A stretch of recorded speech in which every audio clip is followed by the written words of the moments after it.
Welcome to the deep dive. Today we're venturing into, well, a really compelling and for some, a pretty controversial piece of ancient writing, the Book of Enoch. You've given us a fascinating set of sources on this, and our mission today is to really dig in to its core insights. Yeah, and maybe figure out some reasons why this book, which is just packed with these extraordinary stories, didn't quite make the cut for the standard biblical canon. Exactly. We're talking angels going rogue, giants roaming the earth, secrets about where we come from, stuff that makes you think, about the stories maybe they didn't want widely known. It definitely has that forbidden knowledge kind of vibe, doesn't it? It really does. So just for context, this book pops up during the Second Temple period. Right, a really turbulent time for the Jewish people. Yeah, they were back from exile, dealing with all these new cultural waves, especially Hellenistic influences. And you see this explosion of apocalyptic literature. It was a way people were processing their identity, their place in a world that felt like it was constantly shifting. Lots of vivid, dramatic visions. And what's fascinating is how Enoch himself, the character, gets this huge promotion almost. Right. In Genesis, he's barely there. A righteous guy walked with God. And poof, gone. Taken to heaven. Exactly. Vanished. But in this book, the Book of Enoch, he's suddenly central stage. Yeah, he's a prophet, a visionary, writing down divine secrets, even traveling through the heavens. Which brings us to the big questions, right? What did he actually see up there? What was he told? And crucially for our deep dive today, why was all this maybe considered, a bit too radical, too much for the people putting together the Bible we know? Let's start with maybe the most famous or infamous part. The Watchers. Ah, yes, the Watchers. So these were angels. Their job was basically observation deck duty for humanity. Just watching, not touching. Supposedly. Huh. But they got a bit too interested, specifically in human women. Okay, so yeah, your sources lay this out. They're captivated. Their leader, an angel called Semjaza, gets them all together on Mount Hermon. And they make a pact, an oath. A really serious oath, apparently. Semjaza was worried he'd be the only one punished for this great sin, as the text calls it. So they all swore to go through with it together. Defying orders, acting on desire, and the result. The Nephilim. The Nephilim, the offspring. And these weren't just, kids. No, giants. We're talking giants. Powerful warriors causing absolute havoc. And maybe, the depiction isn't just literal monsters, but a warning about unchecked power, maybe, defying divine rules. That makes sense, because the text goes hard on their size, Yeah. 3,000 ells tall. Which is, astronomically tall. Right. Probably hyperbole, but it gets the point across. Yeah. These beings were monstrous, unnatural, a symbol of how badly things went wrong. And hungry, insatiably hungry. Consumed everything. And when the humans couldn't feed them anymore, They turned on the humans, started eating them. It's pretty grim stuff. really disturbing. So what do they symbolize? Just monsters. Right. Or like you said, the consequence of breaking divine law. Or maybe even like inherent corruption bubbling up. It's a good question. And it ties into the next bit, doesn't it? Because it wasn't just about the giant kids. The Watchers also started spilling secrets. Oh yeah, the forbidden knowledge part. This is where it gets really interesting. Okay, so one of them, Usul, he teaches humans how to make weapons. Swords, knives, shields. Basically, the art of war. Yep. And others taught enchantments, divination, magic, deception. Ways to manipulate things, control things. Exactly. Even cosmetics leading to vanity, the text suggests. Cosmetics. And a big one, astrology, looking to the stars for answers instead of, God. So the idea is that this knowledge given too soon, without wisdom, it just fueled the worst parts of human nature. Precisely. Pride, ambition, power grabs, leading to immorality, violence, seeking knowledge but missing the wisdom part. A classic theme, really. Okay, so Earth is a mess, violence, corruption everywhere. Predictably, the cries reach heaven. Right. The text paints this picture of total despair. And who steps in? The archangels. Michael, Gabriel, Raphael, Uriel. They see the devastation, take the case upstairs, basically. Bring it to God, like a cosmic report. And God's response, judgment. For the Watchers. Binding them, casting them into darkness to await the final say. And the Nephilim. Destined to be wiped out by a great flood. The flood connection. It's presented as divine justice, a necessary cleansing. But it does make you think, why intervene then? Were there other cosmic politics involved, maybe? That's a deep question. Yeah. And it sort of flows into the next major section, Enoch's own journeys. He goes to heaven, right? Yeah.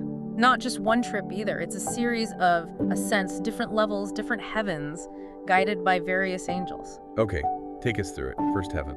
First heaven, guided by Uriel and Raphael. It's all about the light stars, celestial bodies, their movements, their influence. Like astronomy focus? Kind of. He also sees these treasuries of snow and hail, with angels supposedly in charge of weather, wind, mist, rain, storms. Interesting. Are those literal storehouses or more symbolic of like spiritual forces controlling nature? Good question. The text leaves that a bit open. Then, the second heaven. What's there? It's darker.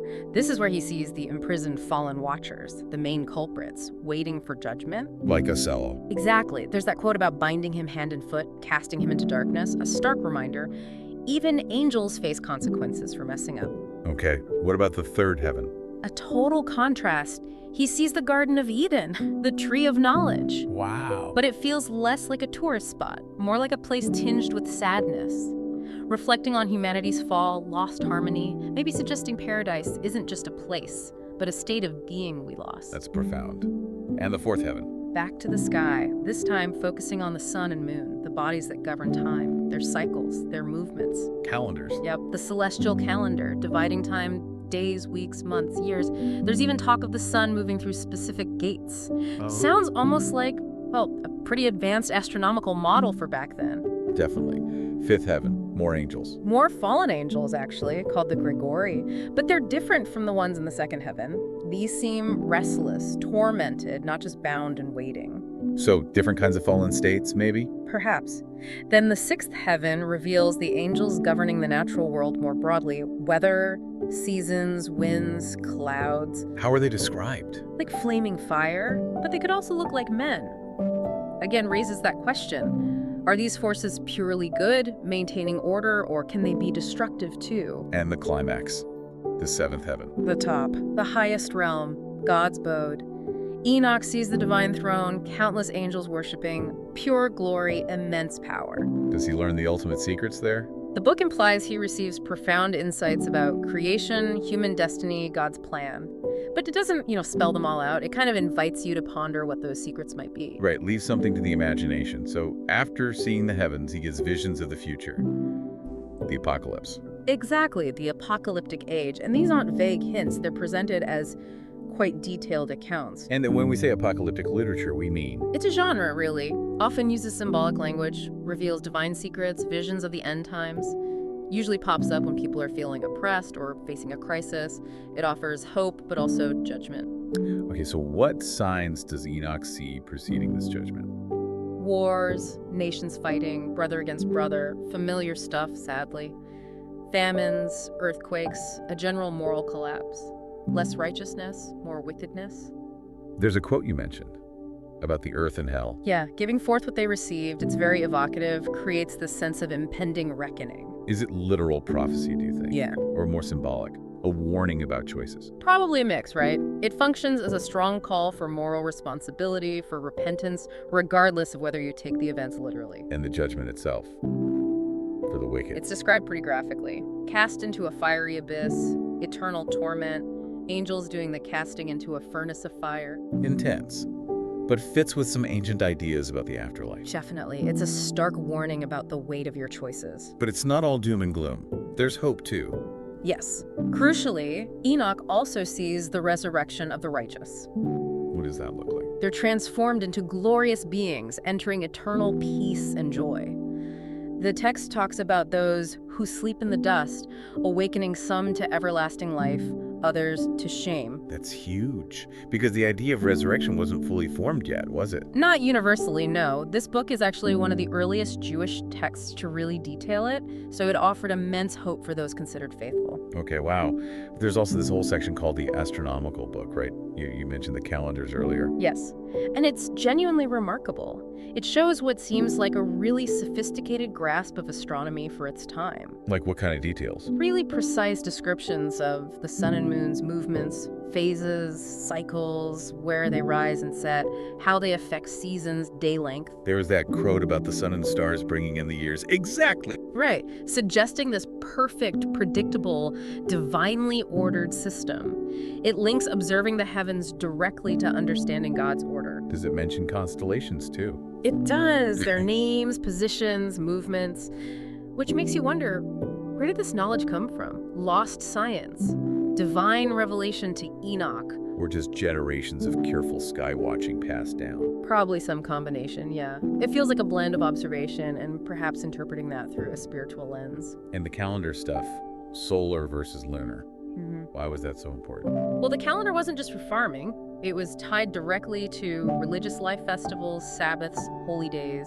Getting the calendar right was crucial for correct observance, and actually calendar disputes were a big deal back then, a source of real tension between different Jewish groups. So this section is almost like a scientific treatise embedded in a religious text. In a way, it really challenges how we sometimes separate science and spirituality today.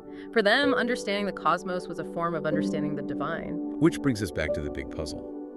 If this book was so influential, so packed with interesting stuff, why didn't it make it into the Bible? That's the million-dollar question, isn't it? Despite its obvious impact, it seems it was ultimately seen as too much, too controversial, maybe too weird. The heavenly journeys, the explicit angel stuff, the apocalypse? Yeah, maybe the vividness, the direct challenges to how things were, perhaps even its subtle critiques of earthly authorities. It likely all contributed to it being sidelined by the groups who eventually finalized the canons. It makes you think about how scriptures are formed, doesn't it?